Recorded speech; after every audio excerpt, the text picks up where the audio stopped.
Copyright 2008, King Pine Farm Studios. Whilst my future mother had been romancing my future dad in the 1750s, I'd been doling about in royal mere dragon politics. Though my first human father had been a supervisor in the canal building projects in the mere dragon realm, I'd not taken off in that direction, but instead had become a shepherd for the local community flocks. Thus, when the royal flock required an assistant shepherd, my dad strongly pushed me to get up and apply for the job at the royal grounds. I spent the morning walking there, put in my application, and decided to hang about just in case the King Bernard, Queen Maria, or Lady Frederica made an appearance. I was going past a bush near one of the outbuildings when I heard several people quarreling and shouting inside the nearest room. Being young and foolish, I hung around and saw what I was not meant to see. I could see the silhouettes of three not towering mere dragons, but three ordinary-looking humans having a family quarrel. From their conversation, I knew I was listening in on a shout-fest between King Bernard, his wife, the Queen, and their apparently spoiled daughter, Lady Frederica.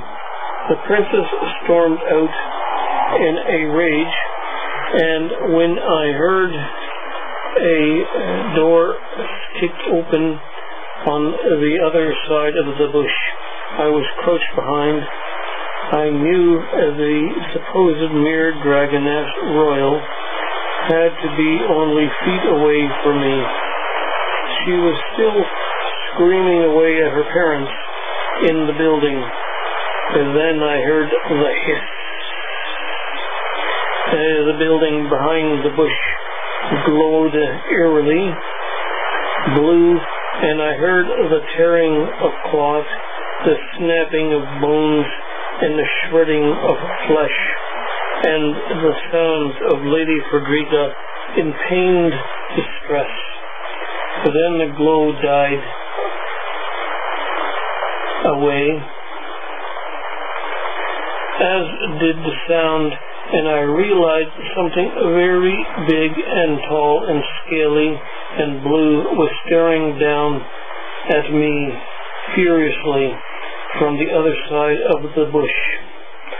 I managed to get one frightened squeak out before the monstrously transmuted Lady Frederica reached down with a big, meaty, muscular paw and seized me and raised me and snarled at me in one-syllable grunts. Whilst I stared at the blue glowing amulet around the beast's neck, she complained that her parents wouldn't let her go to the evening's bash at the local school Sadie Hawkins dance. Cluing in quickly to my fate depending on what I said next, I agreed with the monstrous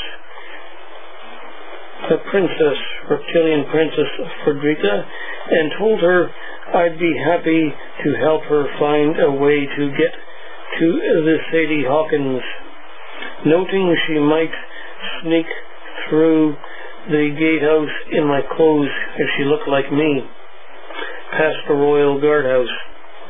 The beast held on to me, calmed down, and returned to her normal shape, and so I hastily tried to cover myself up in her torn and shredded clothing, whilst she, in her human form, put on my shepherd's clothes, and headed out of the grounds, and took me up on my offer. So whilst I tried to masquerade on the royal grounds as a furious, spoiled Lady Frederica, she snuck into the Sadie Hawkins dance as a shepherdess in boy's clothing. They found me out quickly enough, but by that time I'd made my important royal connections, and they could not make me disappear so easily.